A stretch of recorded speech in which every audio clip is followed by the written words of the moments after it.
Hello guys and welcome to Unique Study Point. जैसा कि मैंने आपको शिक्षण प्रविधियों के बारे में बताया था, तो आज मैं आपको एक एक करके एक डीप में आपको एक्सप्लेन करके एक एक विधि के बारे में बताऊंगी कि प्रश्नोत्तर विधि क्या है, वर्णन विधि क्या है, विवरण विधि क्या है, व्याख्यान विधि क्या है, स्पष्टीकरण विधि क्या है। तो मैं आपको एक एक टॉपिक आपको डेली कवर करूँगी, ठीक है।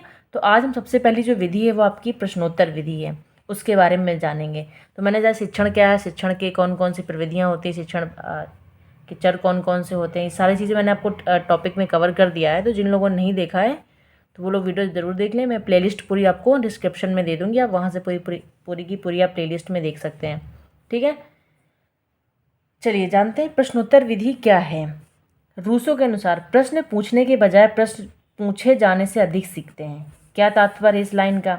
जैसे कि शिक्षक और स्टूडेंट है, यानी कि टीचर और स्टूडेंट के बीच में, यानी कि शिक्षक और छात्र। तो शिक्षक यदि छात्र से प्रश्न पूछता है तो बच्चा सीखता ही है, लेकिन यदि छात्र शिक्षक से प्रश्न पूछने लगे तो आप समझिए कि बच्चा ज़्यादा चीज़ समझ रहा है। इसी का तात्पर्य कि प्रश्न पूछने के बजाय प्रश्न पूछे जाने से अधिक सीखते हैं बच्चे। यानी कि टीचर प्रश्न पूछता है तो बच्चे सीखते हैं। यदि जवाब आता है तो बच्चा रिप्लाई दे देगा, नहीं आता है तो नहीं आएगा। लेकिन यदि बच्चे टीचर से सारे क्वेश्चन पूछने लगे, क्वेश्चंस पुटअप करने लगे, तब बच्चा ज़्यादा सीखने की स्थिति में माना जाता है। कि प्रश्न पूछने के बजाय यदि बच्चा खुद प्रश्न टीचर से पूछने लगे तो वह स्थिति अच्छी मानी जाती है कि बच्चा इसमें इंटरेस्ट दिखा रहा है, उसको रुचि है शिक्षण में, और बच्चा सीखने के लिए तत्पर है, ठीक है। इस लाइन का तात्पर्य आपको समझ में आया कि प्रश्न पूछने के बजाय, ना कि शिक्षक के द्वारा पूछने के बजाय। शिक्षक पूछता है उसमें बच्चा ज़्यादा नहीं सीखता। यदि बच्चा शिक्षक से आप प्रश्न ज़्यादा पूछता है तो उस स्थिति में बच्चा या स्टूडेंट जो है बहुत अधिक सीखने के लिए एक्टिव रहता है। प्राचीन काल में गुरु अपने शिष्यों से प्रश्न पूछा करते थे और शिष्य भी अपनी शंकाओं का समाधान गुरु से पूछकर कर लेते थे। कि पहले तो हमारी जो शिक्षण विधि थी वो मौखिक हुआ करती थी, कोई लिखित तो होती नहीं थी, कोई कागज़ पेन कलम तो थे नहीं। तो गुरु और शिष्य के बीच में जो जो वार्तालाप होती थी मौखिक रूप से की जाती थी। इसके लिए यूनानी दार्शनिक सुकरात ने अपने शिक्षण में प्रश्नोत्तर विधि को अपनाया, क्योंकि अब पहले जो मौखिक होती थी तो जो कोई टॉपिक कोई गुरु कोई अपनी बात शिष्य को बताता है तो मौखिक तौर से बताता था, और वो प्रश्नों के माध्यम से इस चीज़ को कन्फर्म करते थे शिक्षक कि बच्चे को समझ में आया कि नहीं समझ में आया। तो इसलिए प्रश्नोत्तर विधि ये हमारी आदिकाल से चली आ रही है। जब जब प्राचीन काल में हमारी कोई शिक्षण TLM नहीं थे, कोई टीचिंग मेथड्स नहीं थे, तब प्रश्नोत्तर विधि के द्वारा शिक्षक क्या थे, गुरु अपने शिष्यों को शिक्षा दिया करते थे, ठीक है। अब इसके कौन कौन से कुछ सोपान है हम देख लेते हैं। पहला सोपान कौन सा है कि प्रश्नों का व्यवस्थित रूप से निर्मित करना, यानी कि प्रश्नों का जो जो निर्माण करना एक सिस्टमैटिक वे में होना चाहिए। दूसरा है प्रश्नों को समुचित रूप से छात्रों के सामने रखना, यानी कि प्रश्न आपने बना लिए, व्यवस्थित कर लिए, उनको छात्रों के समक्ष कैसे प्रस्तुत करना है ये भी शिक्षक को पता होना चाहिए। तीसरा है छात्रों के माध्यम से उनमें संबंध स्थापित करते हुए नवीन ज्ञान देना। जो प्रश्न आपने पूछे उनका उनका बालकों का यानी कि शिष्यों के रियल लाइफ से कहीं ना कहीं संबंध हो, और उस संबंध उनसे होना चाहिए, और उससे हम उनको क्या नया ज्ञान दे सकते हैं। प्रश्न हमेशा ऐसे होने चाहिए। पहला क्या होगा, प्रश्नों का क्रम व्यवस्थित होना चाहिए, छात्रों के अनुरूप होने चाहिए, और उसके सामने रखने का एक क्राइटेरिया होना चाहिए।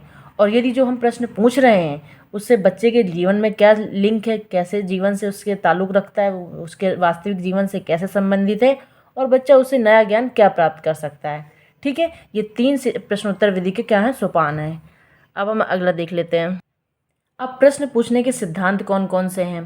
पहला क्या, प्रश्न की भाषा स्पष्ट एवं सरल हो तथा संक्षिप्त उत्तर वाले होने चाहिए। ये नहीं कि बहुत लंबा भाषण आपने प्रश्न बच्चे से पूछा, बच्चे को आपकी भाषा समझ में ही नहीं आई कि शिक्षक हमसे क्या पूछना चाहता है, और वो उत्तर देने के लिए वो सक्षम नहीं हो पाया। तो प्रश्न की भाषा बहुत स्पष्ट और सरल होनी चाहिए, और बहुत शॉर्ट में होनी चाहिए कि आप क्या पूछना क्या चाहते हैं। अगला है प्रश्न नम्रतापूर्वक पूछे जाएं जिससे बच्चे उत्तर देने में भय का अनुभव ना करें। बिल्कुल पोलाइटली हमें क्वेश्चंस पुटअप करने हैं स्टूडेंट से। जैसे मैं आपसे कुछ पूछना चाहूँ तो मुझे बहुत पोलाइटली स्टूडेंट से बात करना चाहिए, ठीक है। ये नहीं कि आप एग्रेसिव फॉर्म में उनसे पूछेंगे, एकदम भय के रूप में उनसे पूछेंगे, ताकि बच्चे को यदि कुछ आता भी है तब भी वो बताने की कोशिश नहीं करेगा। उसको डर रहेगा कि यदि मैंने गलत बोला तो हो सकता है टीचर्स मुझे डांटें। यदि सही हुआ तो ठीक है, गलत हुआ तो मुझे डांट पड़ेगी, इसलिए बच्चे से बहुत ही मित्रतापूर्वक या नम्रतापूर्वक हमें बात करनी चाहिए, उनसे हमें क्वेश्चन पूछने चाहिए। अगला है, प्रश्न पूछते समय छात्रों की क्षमता एवं योग्यता का पूरा ध्यान रखा जाए। ये नहीं कि जो बच्चे की उसकी कौन सी क्षमता कितनी है, हम प्रश्न उसके अपर लेवल के पूछ रहे हैं, तो हमें इसी सारी चीज़ों का भी ध्यान रखना चाहिए। यानी पहला क्या, प्रश्न बहुत ही कि प्रश्न की जो पूछने की जो भाषा है बहुत ही सरल और स्पष्ट हो।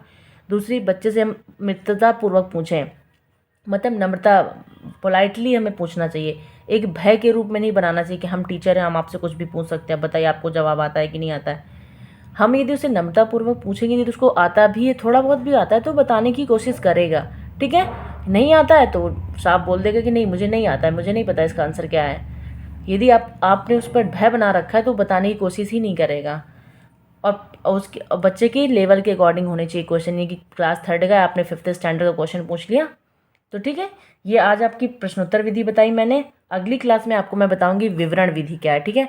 हम एक एक करके सारी विधियों के बारे में जानेंगे, विवरण वर्णन क्या है। आई होप आपको प्रश्नोत्तर विधि समझ में आई हो। अगली क्लास देखना ना भूलें। विवरण और वर्णन विधि में दोनों में अंतर बताऊंगी, दोनों में अंतर क्या है, बहुत ही ज़्यादा इंपॉर्टेंट है, ठीक है।